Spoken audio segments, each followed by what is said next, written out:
So how many of you were here Saturday night? Mostly my class, the optional required event. Okay, so I spent 6 months in Australia, and they have a ritual there that I may or may not start doing, but I'm going to do tonight.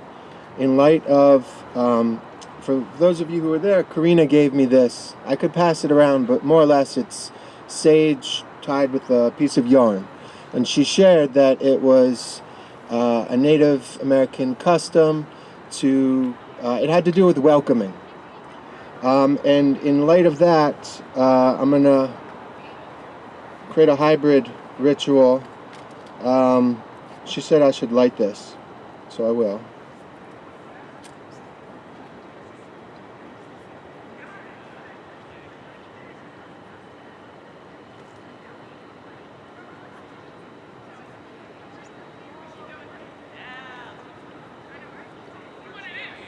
And what I'll say is akin to a ritual they have in Australia when they start an event.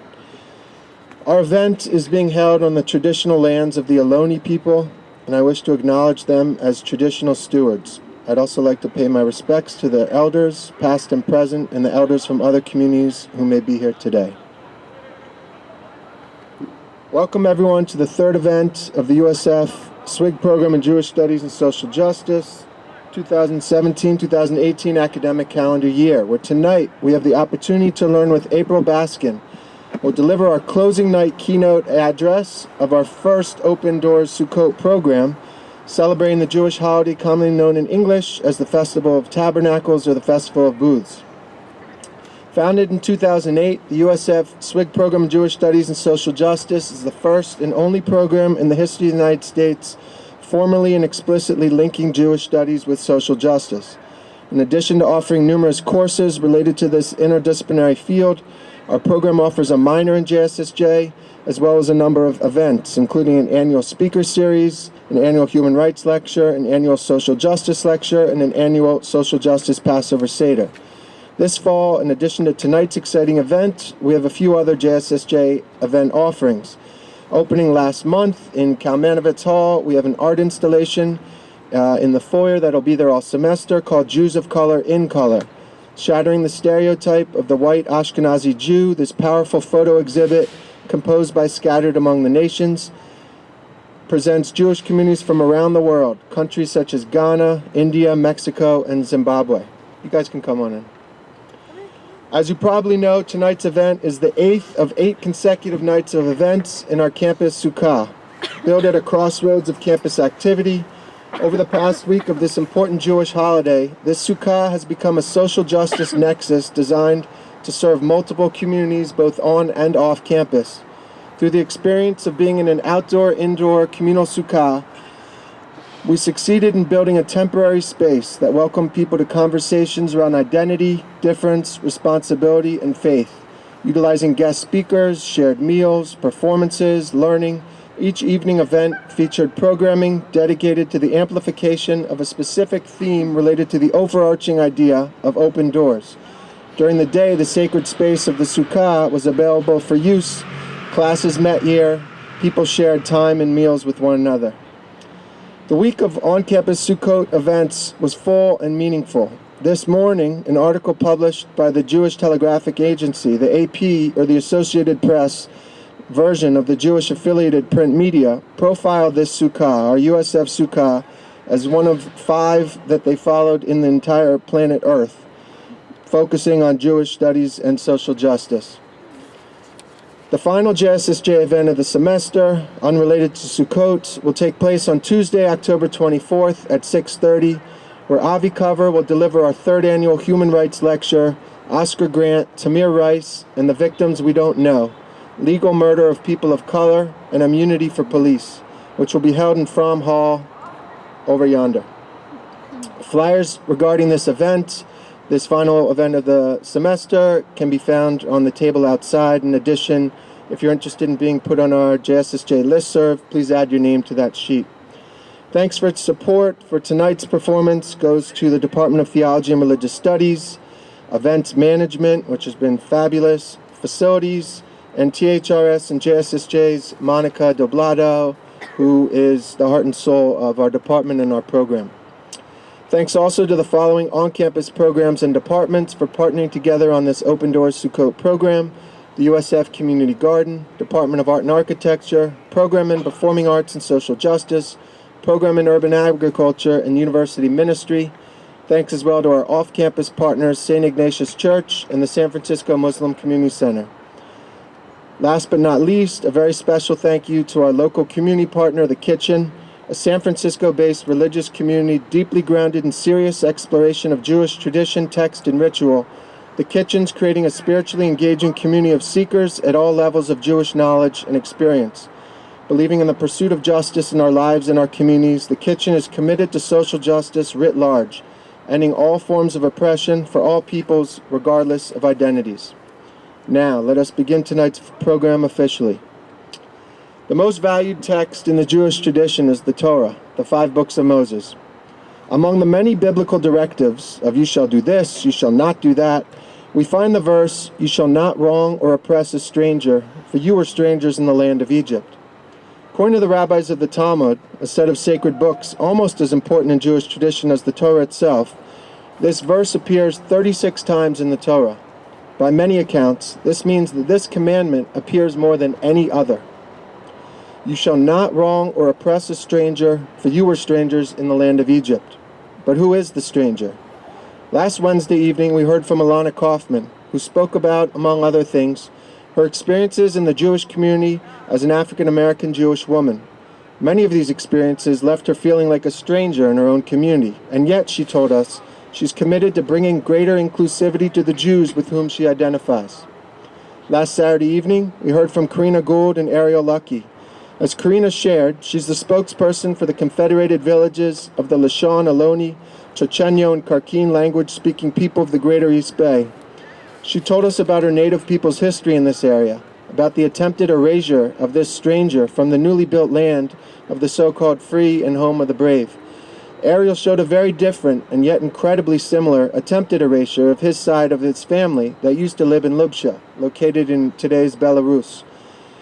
On Monday, we heard from Reggie Daniels, currently finishing his doctorate in education at USF, who experienced incarceration in his past and now works to assist others to transition in their post-incarceration lives.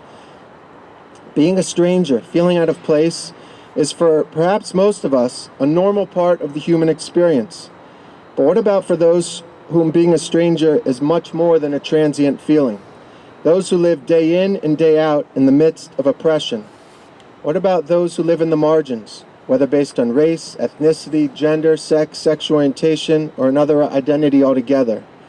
Marginalization, even within marginalized groups, exists. For much of recorded history, Jews have been one such marginalized group.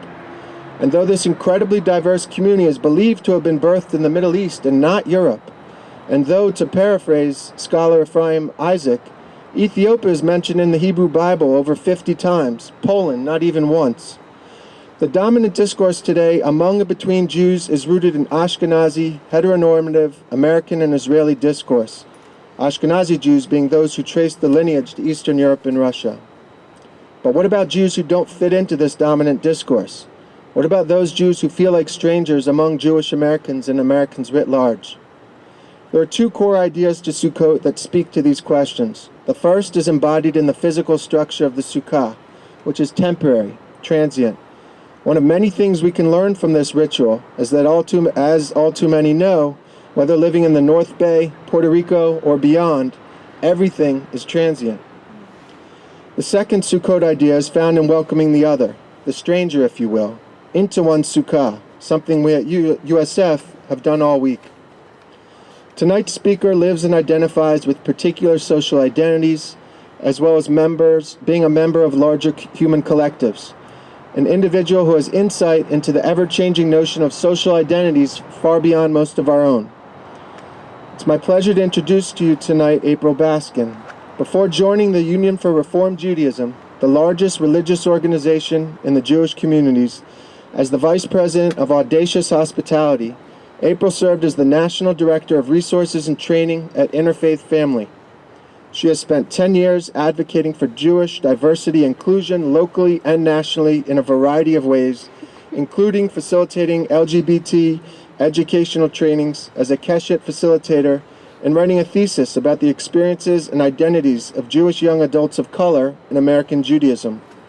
April's a member of the Sela Leadership Network, an alumna of the Charles and Lynn Schusterman Foundation's Insight Fellowship, and Jews United for Justice's Jeremiah Fellowship in Washington, D.C., and a past president of the Jewish Multiracial Network.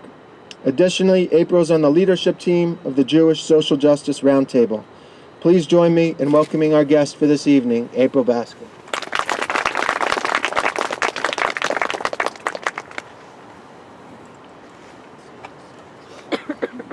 Thank you for that phenomenal introduction. It's so great to be here with everyone this evening. I know you're all very busy and have a lot going on, and it's kind of chilly and dark, so I'm going to try to keep this as engaging as possible. It has some structure and will also be a little bit organic. I take comfort in knowing that Dr. King's famous "I Have a Dream" speech wasn't even planned. He wasn't even planning on talking about that morning. And I'm told, even though I haven't heard it in the recordings myself, that apparently with some of the recordings of the famous speech, you can actually hear the famous gospel singer and teacher Mahalia Jackson in the background saying, "Tell him about your dream, Martin. Tell him about your dream." And then hence one of the greatest speeches of all time, which I'm sorry to tell you, this might not be quite at that level, but hopefully will be somewhere in between. So first off, again, I really want to thank the Swig program and the kitchen, and specifically Professor Han Tapper for inviting me to come here all the way from New York City. Tonight, I want to take you on a journey with me around this concept of identifying a pathway to Jewish liberation. I'd love to hear what you think about it at the end. And I want to incorporate some music into it, some song. I actually am I'm a pretty great dancer. I'm not the best singer, but that's not really the point. I'm going here more for a sense of connection with each other and engaging with the childlike spirit that we all have within us, and to honor the spirit and intentionality of this holiday of Sukkot. This idea of being within a fragile structure and having an opportunity to notice when we're in it, that in addition to appreciating having some shelter, what actually is most powerful is the sacred sense of connection that we feel to each other. And what can happen when we come together and have conversations authentically and honestly, and really listen to each other. I just want to note before I begin, I live in New York City now, but I grew up 4th grade through high school in Northern California, specifically in Folsom, outside of Sacramento. And I grew up going to a camp called Camp Swig, and also visited Camp Newman and attended Camp Newman in my senior year in high school. And I just want to name and acknowledge that for some of us, I think for all of us, and to varying degrees, I often talk when I lead trainings, I start by noting that we're all entering in the room coming from different experiences and places, and it's helpful to acknowledge that people are bringing different experiences, thoughts, emotions, cultures, identities into a space. And so in that spirit, I want to acknowledge the devastation that's happened with the fires recently. I'm heartbroken that there were at least 12 people who lost their lives, and a number of people, many people have lost their homes. And myself and a number of people in my community lost our childhood summer camp that was a center of community for thousands of Jews in Northern California. And I think the important piece to remember in the spirit of Sukkot, one is to allow ourselves time to grieve, and also to remember to acknowledge that as devastating as it is, that the camp was actually just a place, and that the community is in fact based in the people and the relationships, and that the community will go forward and we will find a new place to call home. So I want to send my love to anyone here who is feeling hurt and in a lot of pain right now around loss because of the fires. And another theme of this holiday, there's a thing called a lulav. I don't know how many of you know. I won't go long into explaining what it is, but there are different ritual objects that are sourced from nature for the holiday of Sukkot. And one of them is the lulav, and another is an etrog, which is a very kind of fancy, large, lemon-like citrus fruit that is very fragrant. And some of the rabbis believed, and Jewish teachers believed, that, oh, that's charming.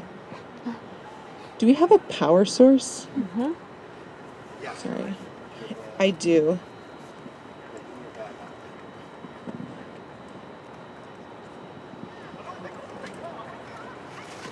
Sorry about that. So, there's different symbolism with the holiday, with the different, what they call species, different natural species of the etrog, the lemon-like fruit, and let me just focus.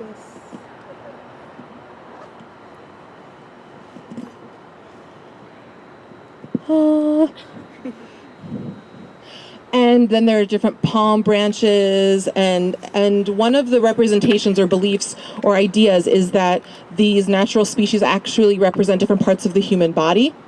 And so another theme, one of the things I love about Judaism, as well as a number of other cultures, but specifically speaking from my own experience, is all the layers of meaning and symbolism. And one of the symbols is a palm, and the idea of it is that it represents the spine. And having a backbone and having strength. And one of the themes that I'm going to be talking about tonight is the power of choice, that in a time where there is a tremendous amount of challenge and oppression and joy in both the mundane and big ways, but there are a number of challenges we're facing, something that we always have is the power of choice. So with that, I said I was going to start with a song, but I haven't started singing yet. I wanted to start with this.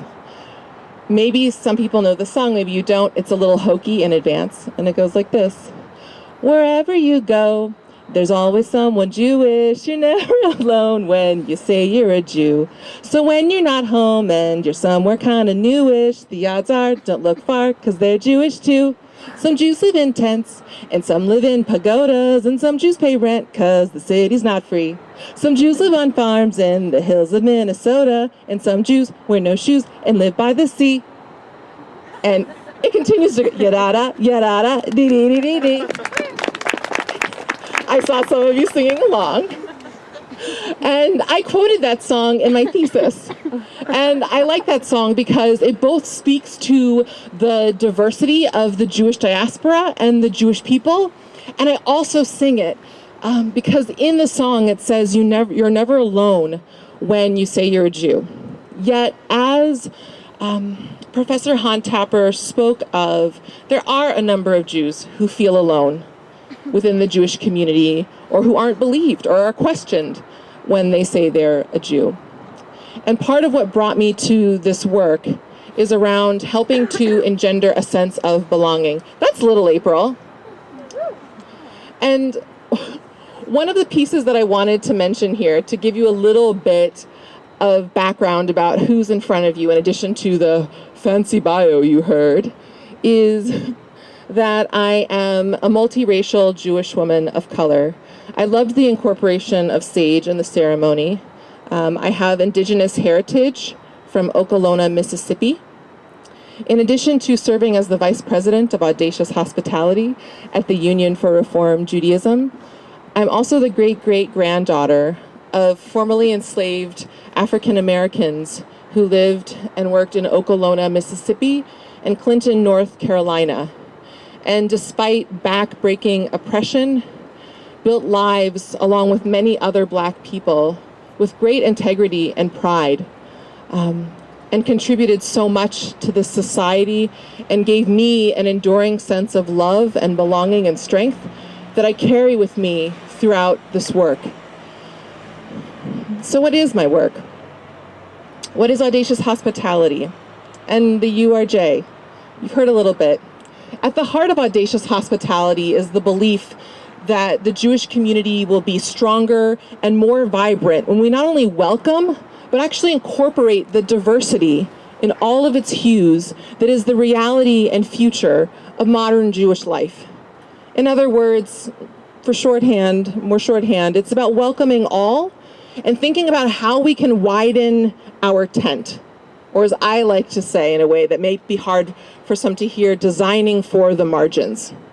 For me, it's most important in my work to look at who is chronically left out, and before we consider moving forward, think about who is not on the bus right now, who we need to be, in order to even begin to think about what kind of programming or work we want to do, because if those voices aren't in the conversation, then we're missing out, and we're continuing to reinforce patterns and histories of oppression that have intersected with our Jewish community as it's integrated and assimilated into American society. I wanted to do a quick check-in around the room to get a sense of who's in the room. So I, as I mentioned, I'm a Jew of color. I'm multiracial. My father is Black and has Native American heritage, Chickasaw and Choctaw Cherokee, and my mother is a white Ashkenazi Jew. I identify with many different peoples. I identify as a woman of color. I feel a sense of connection to women of color across different ethnic groups. I'm also Jewish. I wanted to also find out how many other Jews are in the room, or in the Sukkah, I should say. Do you feel comfortable self-identifying? Is there anyone here who's Jewish? And what about people from other faith or spiritual backgrounds? Could a few people shout out what peoples or communities or faith traditions you're a part of so we can bring some of that into the conversation? Yes? Islam. Who else is here? Yes? Catholicism. Great, thank you. Catholics in the Sukkah. Who else we got? Couple more? Yes? Also Islam. Wonderful. Well, Bruchim Habayim, welcome friends. I'm so glad you're here. And the URJ, what is the URJ? That's the organization where I work.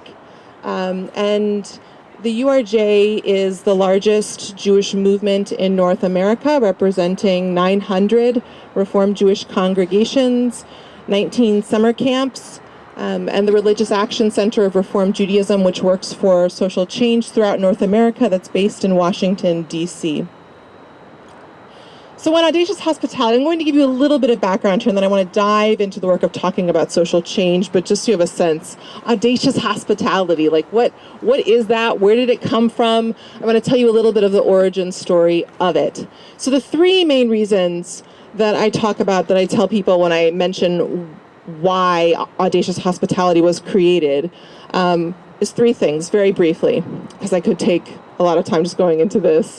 One is the recognition within our movement that there's something about the human condition where we tend to think we're more welcoming than we actually are in practice. So we might say we're warm and welcoming, but when we did a study about 10 years ago and had secret shoppers come into our congregations, went into a select number of them throughout North America, not one of them had an explicitly welcoming experience. That's a problem, and that's not a place to judge or shame anyone, but to acknowledge that there can be a difference between where our values are within the Jewish community and in any community, where our values are versus where our actions land. Next, that there's a demographic sea change in Jewish life. That the Jewish community in North America today looks very different than it did in the 1950s or at the turn of the 20th century. And third, the acknowledgement that there's more people outside our community than in. Only 40% of Jews in North America connect to or affiliate with the Jewish community, and 60% don't. And rather than my boss saying what many people in the Jewish community might say, not all, but a number of, oh, well, that's them. They just don't want to be here. Actually being more self-reflective and saying, does that make a statement about us? And what might we need to do as institutions, as leaders in this community, to connect with people who might want to engage more? Maybe they're actually uninspired. What do we need to do to inspire them? And so that's sort of the thrust and the motivation for the launch of this department of Audacious hospitality. We once had a consultant working with our board who said, you know what? She called me Audacious. I love that. Whenever she would call on me, my name's April, but she would say, hey, Audacious, what do you think? And one day she said, you know, that would be a great drag name, to the great dismay of my boss and board chair. But, I mean, LGBTQ inclusion, as you'll see in a moment, is part of our work, so I thought it was quite apropos. So this sea change, Jewish diversity is no longer a wave. People often think of, oh, there's this wave of Jews of color, or there are a number of people in interfaith marriages. It's actually the ocean of Jewish life. It's the reality of Jewish life, even though the common dialogue within the Jewish community and the images and a number of institutional practices and culture don't yet reflect that diversity. And that diversity, which some of you might be familiar with from the other speakers, is in a range of areas. A number of different populations we're looking at, as you can see on this slide, from interfaith couples and families, Jews by choice, Jews with disabilities, Jews of color, LGBTQ Jews, millennials, those who are unaffiliated and uninspired.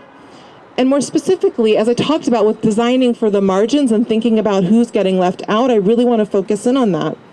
And notice some of these trends here. That 71% of non-Orthodox marriages in the Jewish community since 2000 have been interfaith. That's the overwhelming majority. And the Jewish community needs to catch up to that reality. Jews with disabilities make up approximately 20% of our community. And disability, as a number of us know, if we pause and think, is something that affects us later on in life as we age. Jews of color and multiracial Jewish families, according to the Cohen Center at Brandeis University, make up 11.1%. That includes Jews of African, Latinx, Asian, or mixed race heritage. And approximately an additional 10% are Mizrahi or Sephardi, originating from Spain or the Middle East and North Africa. LGBTQ Jews as well make up approximately 10%. And what we notice with these last two trends is that within younger populations, within millennials, that number is dramatically increasing and rising. So these numbers are only going up.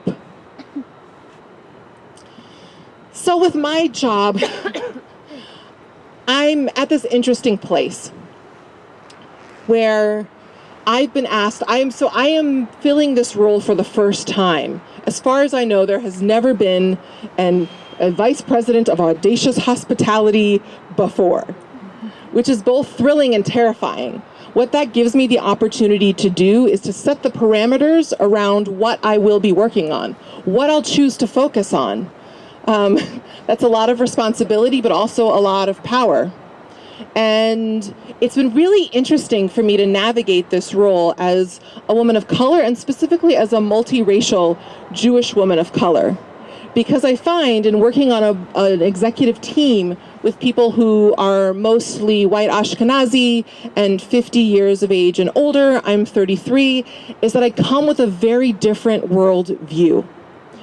And it can be sort of contained a little bit within this. One thing is I'm not attached to binaries, and I don't always color within the lines. I'm actually a pretty rule following person and type A person, and yet I find that in terms of the ways people think, because of my origin story, because of my background, some of which I'll cover in this, some of which is far more complex, and we can talk about it over coffee sometime if you want. Whether it's around gender or race or what's Jewish and what's not, I find that my view of that is much more expansive. Because I have chosen, and I believe really deeply in this, both for the Jewish community and in general in the world and other contexts, that I believe in any community that is where it should be in terms of its inclusion and welcoming, no person in that community should ever have to check parts of themselves at the door in order to be accepted. There shouldn't be any parts of your story or your areas of interest or your background that isn't worthy of being included and acknowledged and within the community. And yet we find that that's often the case, as was noted earlier in the introduction. And so I think that when I came into this job, my colleagues were looking for me to do additive change. I often talk about doing change work in thinking about it in two different ways. And often, honestly, it's a combination of both. There's a way of doing change that essentially maintains the status quo. And there's a way of doing change work that is deeper and transformational. And for me, what I've found in this role is I've approached it differently, I think in part because of the very core of my identity. That for me, as a Jewish woman of color, I wasn't just looking to add more programs. So I'm guessing that might not make much sense, so let me give you an example. So, admittedly with my job, a crude way of saying it is that people are expecting me to increase the numbers, to get more people involved. But both in terms of my research and the work that I've done in community, which is grounded in an anti-oppressive approach, which means centering the lives and stories of people and finding out the reasons why. Doing sociological research to say, they're acting kind of funny, but in my experience, in my research and my experience in the world, when you talk to people and find out and ask them why they do what they do, there's actually a good reason. There's a good reason. So for me in this work, I think a number of colleagues and people within our movement would be really happy if I just slapped up pictures of people with disabilities and Jews of color and put out marketing material that said, come and join us, right? That would be sort of in the additive category, doing diversity recruitment, focus on numbers, targeting individuals, tracking benchmarks, which I still have to track benchmarks and metrics, and very goal-oriented. But for me, what's really important is to continually take an anti-oppressive approach to this, which means really prioritizing the value that I bring and that each person brings and saying, how comfortable do I feel here? Why is it that people aren't coming? Is there something that needs to be changed? Because honestly, if it were just a matter of advertising or marketing, more people would probably be here now. More Jews of color would probably be involved. And what I know from my thesis research is that despite the best of intentions, despite Jewish values, such as B'Tselem Elohim, the belief that we're all made in the image of the divine, the Jewish community has not been immune to the white supremacy and racism that is foundational and fundamental in this society. And that particularly around the mid-century, around the 40s through the 60s and 70s, the white Ashkenazi Jewish community had to navigate anti-Semitism and went through a process of assimilation and paid a high price for that in order to feel safe and secure. And in the process of doing that, there are different ways in which white supremacy ended up weaving its way into our culture. And I would contend that because of that, that's a big part of why Jews of color are invisible in the Jewish community. And that's a big part of why many Jews of color don't show up. Because there's only so many times one can hear or be asked the question, so why are you here? How are you Jewish? There are only so many times that Jewish men of color can be confused as hired help And obviously, there's nothing wrong with hired help, but if you're coming to a community to be a member and someone hands you their car keys or coat, or asks you to go to the kitchen, that doesn't really feel like belonging. So I find in my work, I do have to try to hit a number of these metrics, but I can't stand in my integrity unless I'm also working on the transformational part of this. Does that make sense? How's everyone doing? Can we like move around a little bit? I invite you to move around and adjust and get comfortable.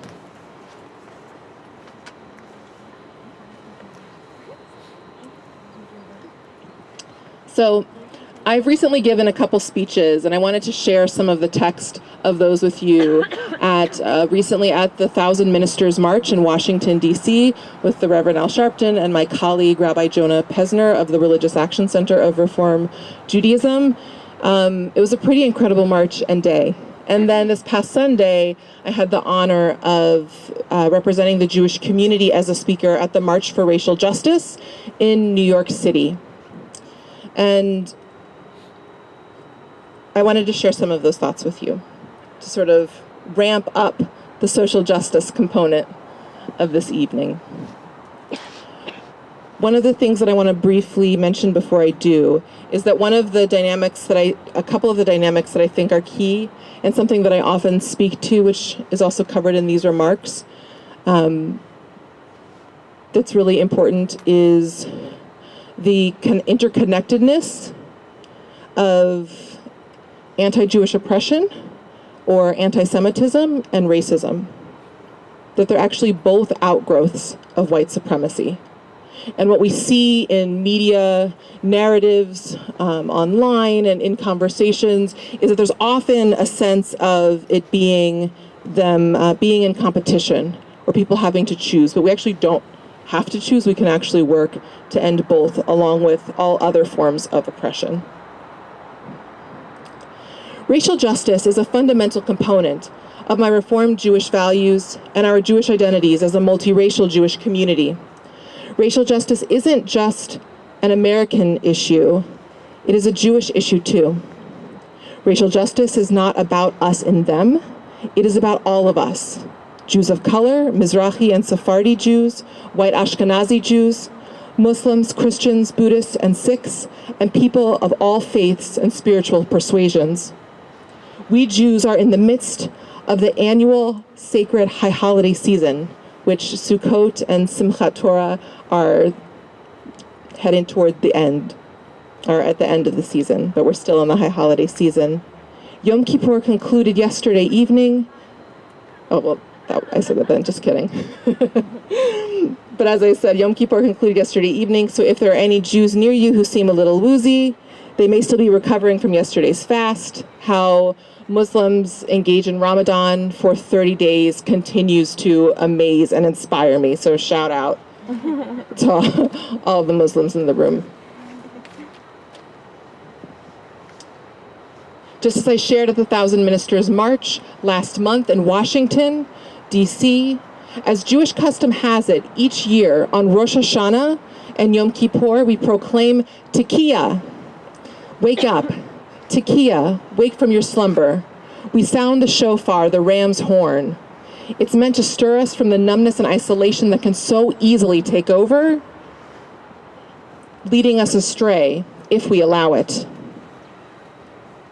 Let this evening and these marches signify a Tekiah moment for all of us in this country. It is time to get woke, y'all. We have been asleep for far too long. Our country is in dire need of teshuvah, of repentance, another theme of the high holiday season, of the Jewish high holiday season. A key element of repentance within Judaism is accountability and the belief that we always possess the power of choice. As Viktor Frankl, a remarkable Holocaust survivor, I don't know if anyone here is familiar with Viktor Frankl. Yep. He famously said, "Between stimulus and response, there is a space.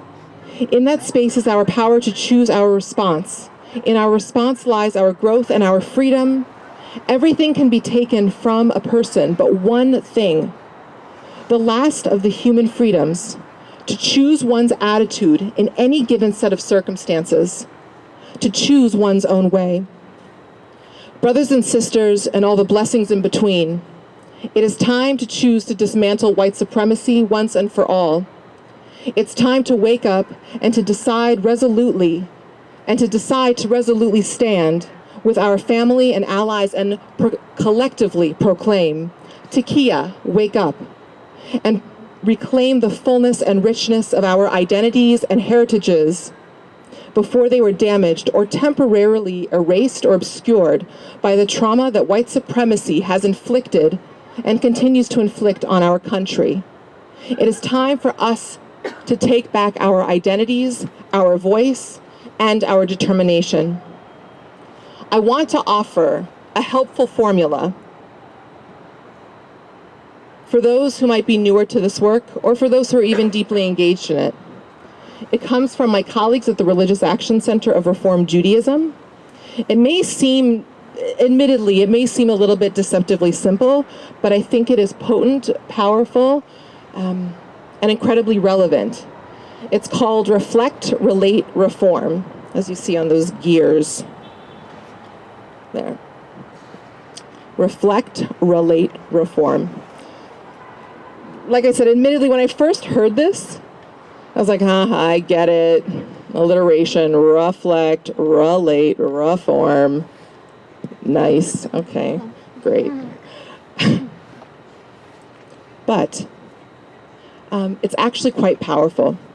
One of my most beloved teachers and leaders, Professor Barbara Love, teaches that racism is like a table with two legs. If you imagine a table that was held up by two legs.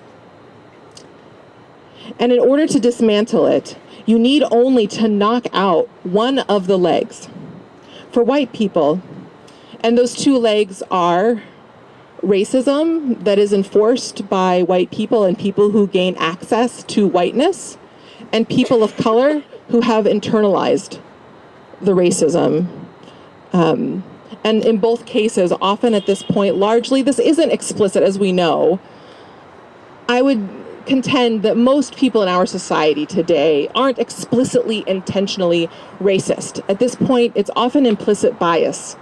It's things that we're not even conscious of, that we need to take time to reflect and learn more about in order to better understand. And so when Barbara Love was talking to us at a workshop I attended earlier this summer around Black liberation and community development, we spent that whole 5 days focusing on how can we uproot internalized racism in our own identities. That we don't actually have to wait for white people to change, that we can take and invest a great deal of time on working on the impact of that and reclaiming our full and healthy identities. And beginning to look to be more clear about what we would look like if we were to achieve liberation. For me, that looks like a number of things. For me, that means letting go of having to fight inferiority. As a young girl of color, I was placed in all remedial classes in first grade without being tested. And it wasn't until my white mother came in and advocated on my behalf that they placed me in all advanced classes, again with no testing, which is concerning. Shame on you, Virginia. And because of that and a number of other things, there are all different kinds of recordings I have in my head. I overtip always when I'm at a restaurant because I don't want people to think I'm cheap as a person of color. I've had painfully intense perfectionism, which I continue to work on. Because when I think about liberation, and I think about liberation for all of us, and it's worthwhile to engage in this process of reflection, it's helpful to begin to think about how you would function if you weren't navigating oppression. If you weren't navigating sexism, if you weren't navigating male oppression, if you weren't navigating a number of different things, how would you walk through the world? I know that I would walk with more confidence and feel more comfortable to speak truth to power and name things when I see them. So I have intentionally started to do that in my work and put that into action. And that has been a key part of the process of reflection. So with each of these, I want to walk through these with all of y'all. So reflect. The basic idea here with reflect, relate, reform is as follows, that in order that often people go to take action really quickly. They want to go make a change. But when it comes to something like racism or injustice or complicated issues, we need to take time to learn a lot more about it and reflect about the ways in which it has affected us personally. So as you can see here, I have a number of specific things listed out. I won't necessarily list them all, but educate yourself about how oppression operates. I'm doing a deeper dive here. I meant to mention earlier in terms of the shared agreements for this conversation that the law of unfinished business. So right now I'm planting a lot of seeds and watering a lot of seeds in this conversation, and I'm doing it because this is at an institution of higher learning where a number of you are engaging in these conversations now, and if you aren't, you have the opportunity to take classes on this and do a deeper dive. And you have a phenomenal library with a tremendous, almost infinite amount of resources to explore these issues. And I invite you to do that, and as well as ask questions of me at the end as well. So the idea is before we engage in the work of going out into the world, it's worthwhile to take time to learn about it. This formula was created for our Jewish Reform movement with the idea of having a predominantly white audience. So when white people are engaging in conversations around race, a teacher of mine who a number of you may have met, Yavila McCoy, often speaks of the fact that racism is sort of like dust in the air, or it's as though we're in the ocean and it is in the water and we are fish. It is hard to see because it is so deeply ingrained, particularly if you are white. It can be very hard to notice because it's just built in. And so it's helpful to take time to intentionally sit down and learn about it and to begin to have conversations. And conversations that not only teach you about what happened in society, but not only in a distant way, but also grounded in your own life experience. How does this sit with you? What are your first memories from your childhood around when you first heard about or noticed race? When you first saw someone being treated badly? And to connect the learning and reflection to your own personal experience. And to be comfortable with beginning to get uncomfortable.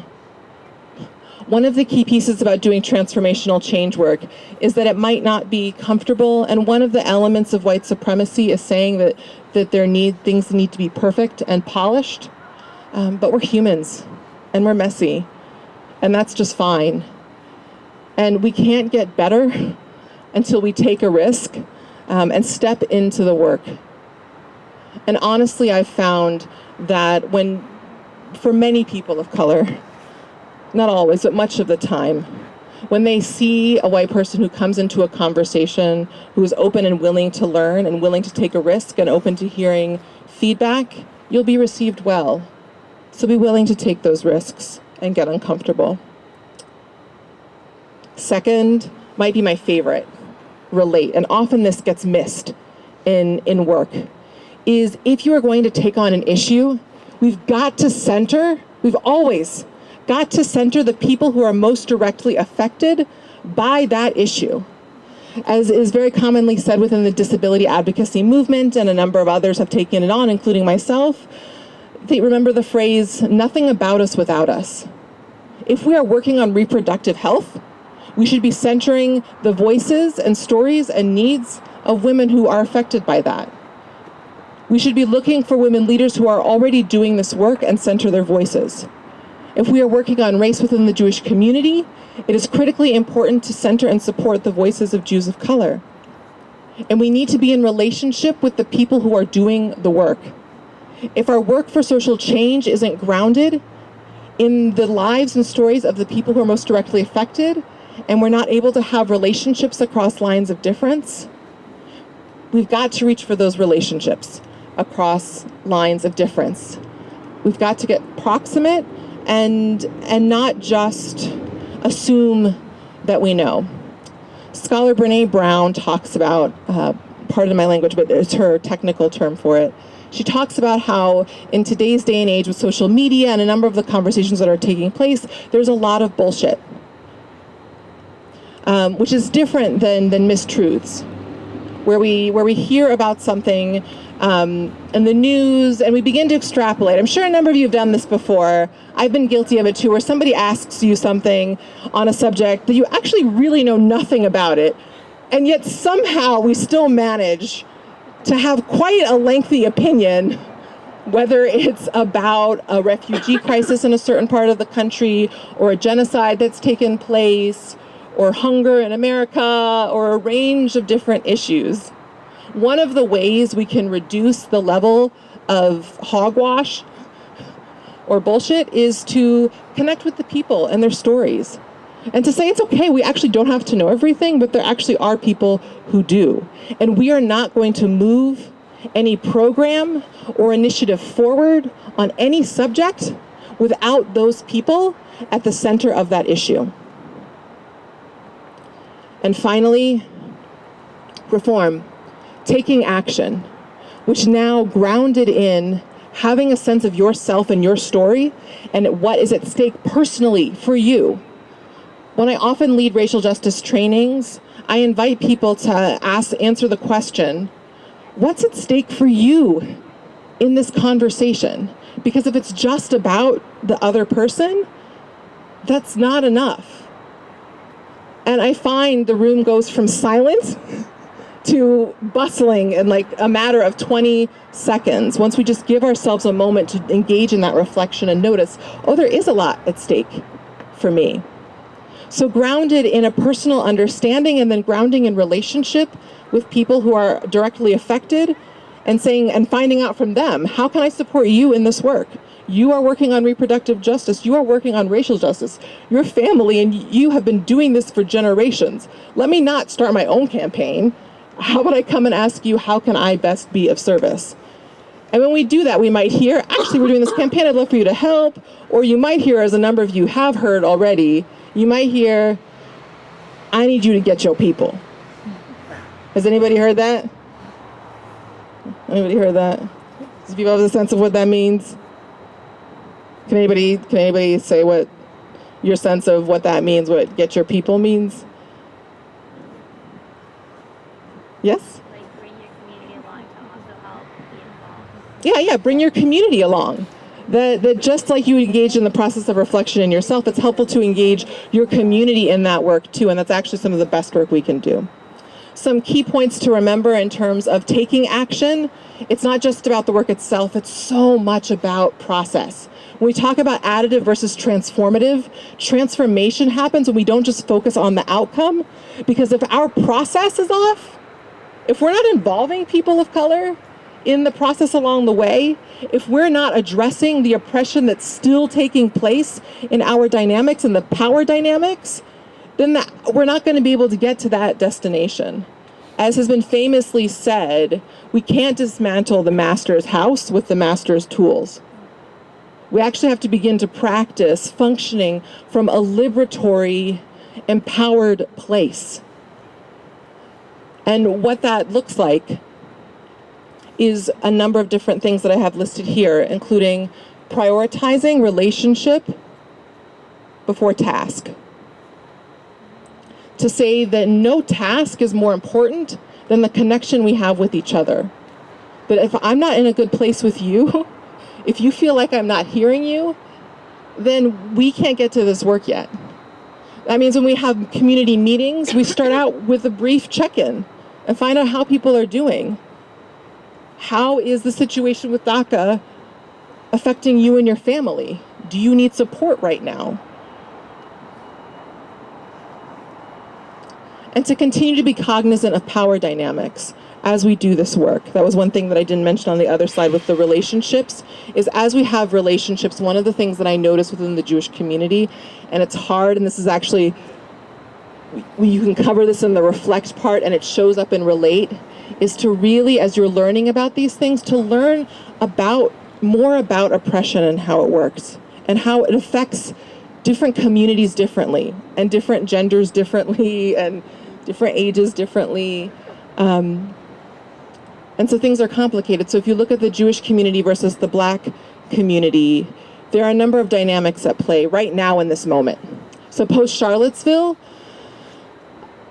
in my lifetime, which admittedly isn't extensive, I have not seen the Jewish community collectively respond in the way that it did after Charlottesville.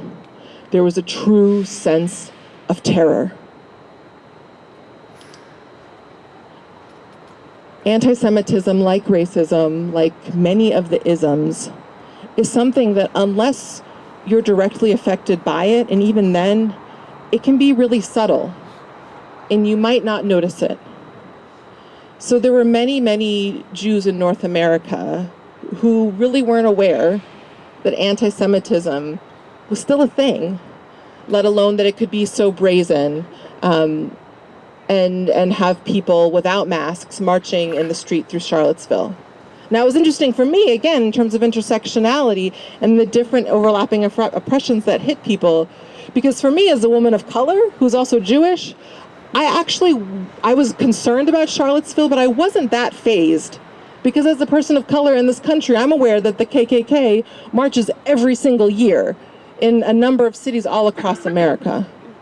But for a number of Jews, they weren't aware of that, and it was deeply terrifying for them. And there was a conflict that arose around the March for Racial Justice. And in the conversations that were taking place online, I noticed that my Jewish community was really hurting.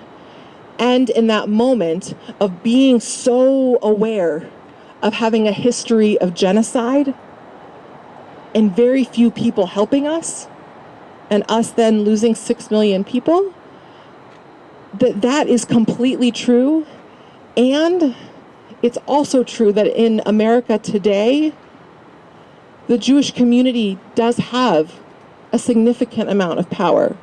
Not the megalomaniac controlling the world, anti-Semitic trope and stereotypes kind of power, but has access to resources and safety. And when they were arguing with people of color, I noticed that that was being lost, and that they were talking to a community who's been very much in real time today and historically has been brutalized in this country and continues to be today. This isn't just a theoretical exercise for a number of us. And unlike parts of the Jewish community who are waking up more significantly, for me, like many people in this country, the sense of danger is not a foreign concept. This is not a theoretical exercise in justice work for me. When I was a little girl, my father was accused of a violent crime and ended up serving 6 months in jail for a crime he didn't commit. He managed to still move on and be incredibly successful. Before that, he was an award-winning medic in the U.S. Army. He went back to school to Virginia Tech and got hired by Intel, which brought us out to California. And even after that, when he was on the executive track, that still didn't protect my Black father from being beaten by the police when I was in middle school outside of our apartment, when all he had was mail in his hands. Both my father and my brother have stared down the barrel of a gun in their lifetimes that was at the hands of police. So that creates an interesting dynamic where I would encourage the people in my Jewish community to, not in that moment, because that moment was just a scary moment, to engage in a process of reflection and to take more time to learn about our own history around anti-Semitism, as well as advancement in this society and access to power, as well as the experiences of people of color historically and to this day.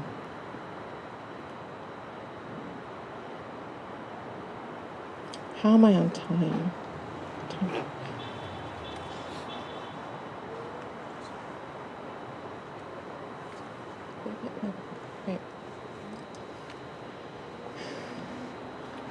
So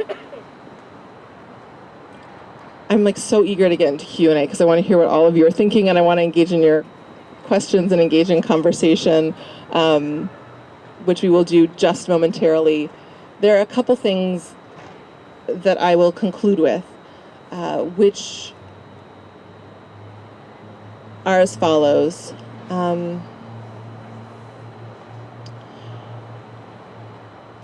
Self-care, I think I mentioned in one of these, self-care. So here, take action and keep showing up. There's a lot of experience that a number of us have in our lives, both in modern day time as well as from when we were kids, around experiencing defeat or having encounters with oppression, whether it was adultism or other things that when we were young we didn't have the power to change, and we have recordings in our minds of not always being able to make change, or that it's not possible to make change. But as we know, and as we've seen over history, it actually is. And if we don't allow our various communities to be divided, and if we continually strive to build meaningful, transformative relationships across lines of difference, that we can make a difference, but we have to continue to show up. And one of the best ways I've found to do that is engaging in various forms of self-care. I'm just going to name one thing. There are many different things. But one of the things that I found that's most important that I want to offer all y'all is the concept of discharge of emotional release. Something that's really interesting is that in our society, I think we have a big misconception, and our emotions in society, there's only a certain amount of emotions and emotional expression that's seen as acceptable to express publicly, and people often aren't comfortable with us crying or having large, big outbursts of emotion. But emotional expression is actually one of our most fundamental built-in healing mechanisms that we have. And what's interesting is that we've often, as people, we mistake the healing process for the pain. And so we often stop people from crying and stop people from being able to process things. And so one of the practices that I've found incredibly helpful is a practice of co-counseling, of taking time to sit every week in a community, in a social change community, and one-on-one with people to talk about the challenges and have a chance to talk about all the reasons why I want to stop doing what I'm doing. About all the reasons that it doesn't make sense around what's hard now and how that goes back to early pains I experienced. And I've spent hours crying and shaking and sobbing and doing physical counseling and work and a lot of writing. I first started out by doing a lot of writing. There are a lot of different ways to do this. I've also done dance. After I experienced a sexual assault in college, I've recently considered writing a blog about this. I didn't read it anywhere or anything, but I spent hours that year, late at night when I couldn't sleep, choreographing a dance and just crying. We need to give ourselves space, not necessarily publicly, to be fully human and to acknowledge what we're feeling, because it might feel like we're going to feel defeated, but I can promise you that almost every time, if you engage in that practice with someone, and the person's job, their only job is to look at you and convey that they love you and support you unconditionally. And then it can get more sophisticated from there. But this doesn't have to be an expensive practice. Is that once you do that, you'll often find, test it out, that just having cried, actually you feel like, okay, all right, I'm ready to go back. I'm better now. Like I got that out of my system. So decide, act, discharge. I invite you as you go about this work of pursuing justice around the issues you care about most, to decide to take action, engage in reflect, relate, reform. Take that action, and then afterward, find a way that's meaningful for you to process that. It could be with an affinity group. It could be with a formal counselor or therapist. It could be with a friend. It could be you in a journal. But take time to write it out and to be witness to your courage and what was hard. Because as you do that, you'll get stronger and better, because we need all of us in this work. Because I'm not interested in a partial future where we left other people behind and I only brought the people who I get along with. I'm interested in bringing everyone and our full selves with the ability to think more clearly. There's a lot of trauma that our country has been through. I recently visited a summer camp in Canada through my job, and it was amazing to me that Canada isn't perfect either, but when I was having a number of these hard conversations, they were able to be much more rational about it. It was a completely different conversation. The room was able to talk about the shame they felt around not being able to, around learning that they hadn't been including a whole lot of people, and that they wanted to change it. Whereas in America, I find that people are defensive. By owning our stories, we have an opportunity to choose the ending that we want to see, but we can't do that until we take ownership of those stories. So with that, I think I'll conclude. And thank you all for having me.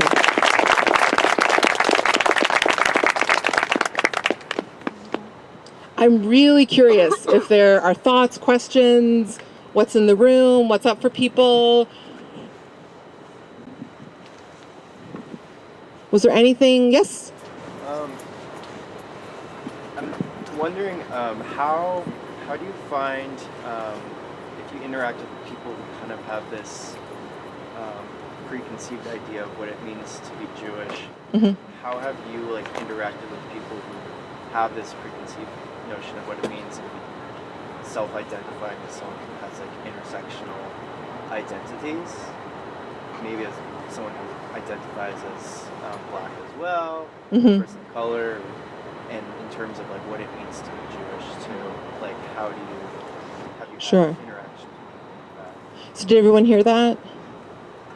Just in case people didn't, how do I have interactions with people who have preconceived notions about who's Jewish, and how do I address that? Yeah. So so that's one of the things that I take time to discharge and process with trusted friends. I would say a couple different things. One is that I never shame people. I've started to handle that differently. In the past, I didn't always address it with people. I didn't want to start a conflict or something like that. And now what I really strive to do is to meet people where they are and to speak to them in a way that I think that they'll understand. And depending upon my energy level and where they are, it's interesting because I have the benefit of working in a position where I get to work on this longer term, so I don't always have to parse it out. So I would say a couple things. One, I might, depending upon the context, I might point out to them that there's a different way of looking at it. And I usually try to do it in a way that's friendly, and that acknowledges that I know that they had good intentions. Did that answer your question? Other thoughts, questions, insights, things that felt hard? Yes? There's a question that was asked to a speaker last week that was interesting to me. How do you deal with anti-Semitism in the Black community? How do I deal with anti-Semitism in the Black community versus, as well as racism in the Jewish community? Whew. So, I've only really recently, in terms of my involvement in movement building work within the Black community, become more aware of some of the anti-Semitism that's present. My first step has been, so one, I just want to say for me personally, people have different experiences, but for me personally, consistently, I have found acceptance and belonging within the Black community around this subject. often a number of Black people might not be that familiar with Jews. They may see them as like another kind of white person. And in New York, I actually give people a little bit of leeway at times, because at times I notice certain cab drivers, Black cab drivers, are curious about the fact that I'm Jewish, and typically I attribute that to the fact that it's complicated. And this, I'm trying to say this in shorthand, but there are parts of the Jewish community in New York who don't always interact well with people of color, and there's some history there. So often I've found that some of the reluctance has been around real issues, which again to me is a little bit different than anti-Semitism or hating people just because they're Jewish. I'll say honestly, I'm still figuring it out a little bit.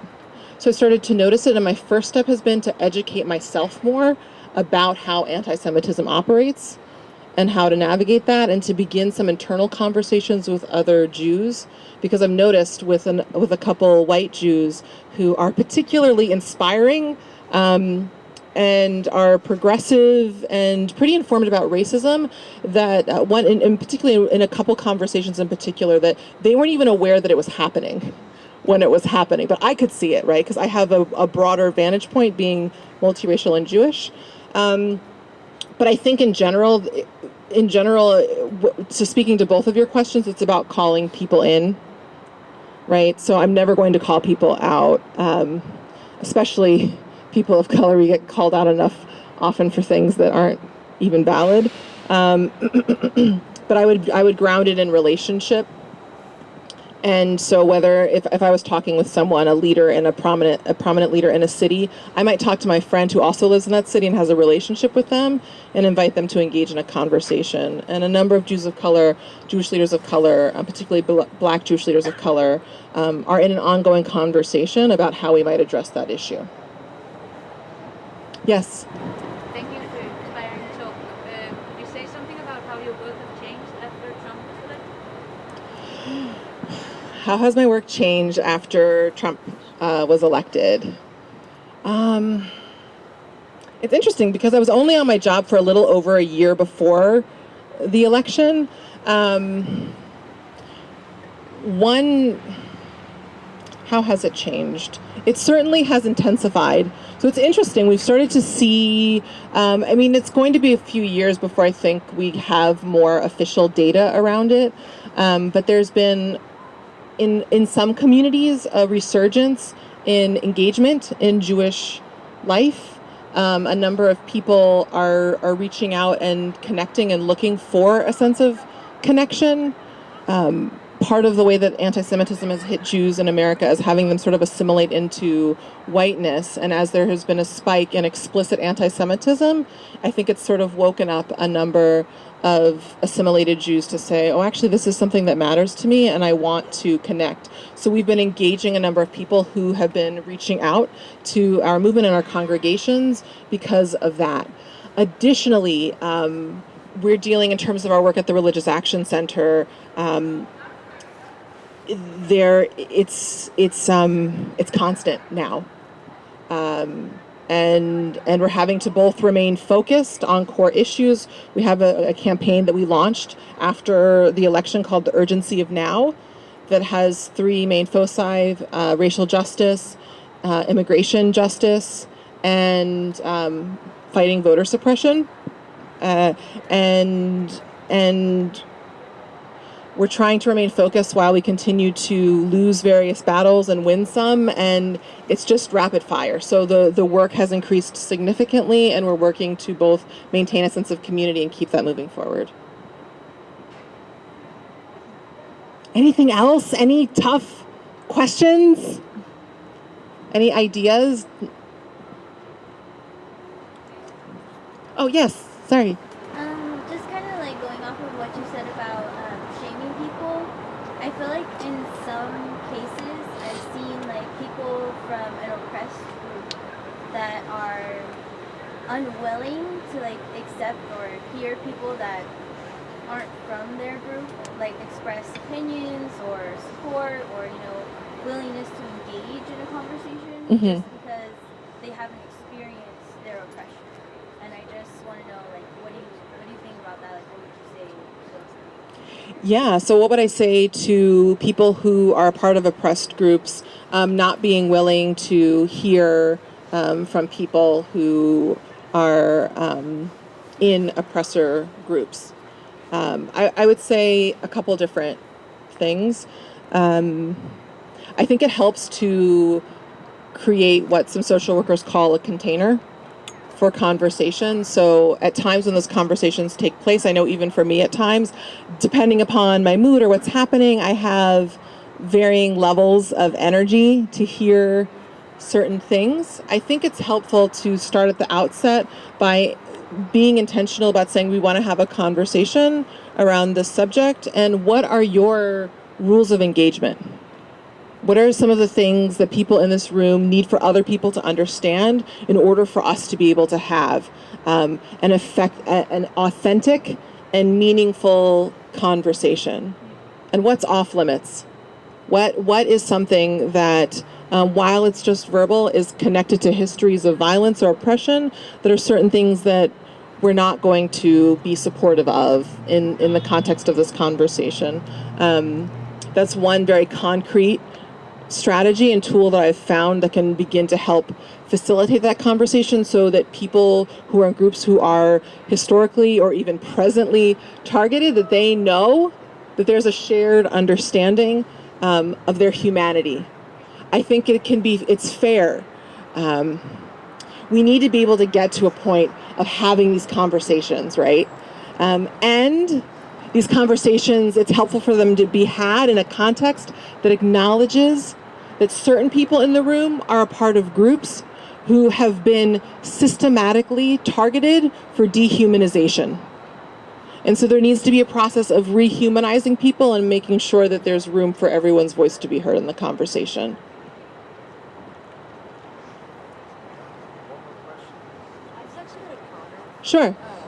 I related really strongly to what you said about how a lot of times emotion isn't accepted in public and things like that. And I thought that was really interesting, especially in relation to race issues and things like that, because people often don't feel the freedom to express how they're really feeling. They feel the need to cry or be angry. On either side, on a number, it's not either, but Multiple. Right, from multiple places, yeah. So I just thought, that's something I really try to express to people too, that if you need to cry, like, you don't need to stop yourself, if it's okay to feel that emotion or whatever you're feeling. So I just want to say thank you. Yeah, you're so welcome. And do you mind if I comment to your comment?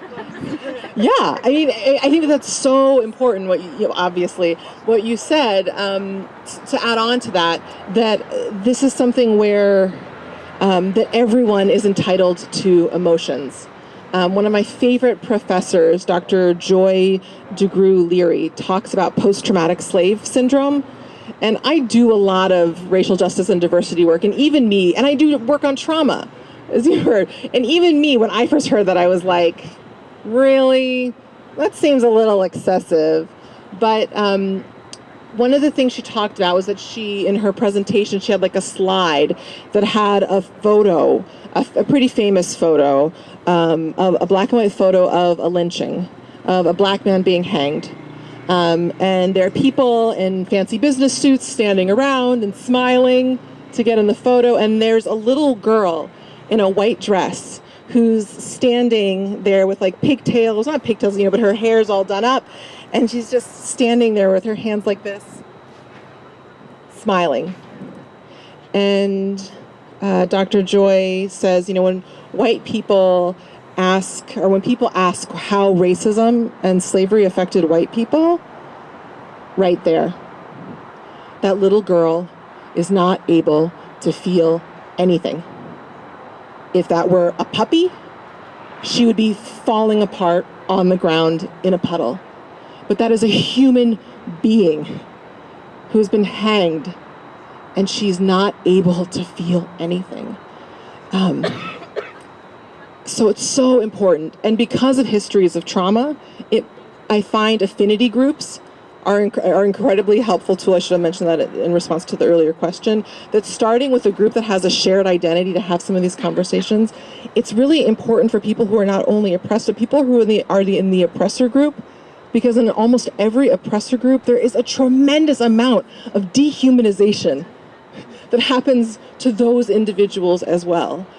So it's incredibly important for everyone involved on multiple sides of any issue to have a space to process what's painful and hard, because in doing that, people of color and white people are able to claim the full breadth of their humanity. Thank you.